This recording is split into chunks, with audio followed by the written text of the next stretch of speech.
అండి నేను ఎప్పుడు బెట్టింగ్ యాప్లు 10 లక్షలు ఇస్తానా 20 లక్షలు ఇస్తానా ఎప్పుడు చేయలే. బెట్టింగ్ యాప్లు ప్రజల ప్రాణాలు తీయాలనుకోలేదు, ప్రజలను మోసం చేయాలనుకోలేదు.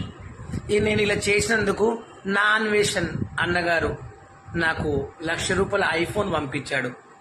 జెన్యున్గా నువ్వేం చేయలేదు బాలు, నేను ప్రేమతో పంపిస్తున్నాను అని నాకు 1 లాక్ పెట్టి 16 Pro ఐఫోన్ పంపించాడు.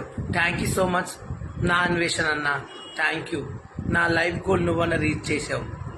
Thank you so much. Hi friends, shock అయ్యారా? నేను మీ ఇప్పల్ వాళ్ళు చూడండి 16 Pro 1 లాక్ కొన్నాను, పింక్ కలర్. చూడండి ఫ్రెండ్స్, ఇంకా ₹1,00,000 ఐఫోన్ కొన్నాను, పింక్ కలర్. షాక్ అయ్యారా? పిచ్చెక్కారా? నా అన్వేషణ ఇప్పించాడు.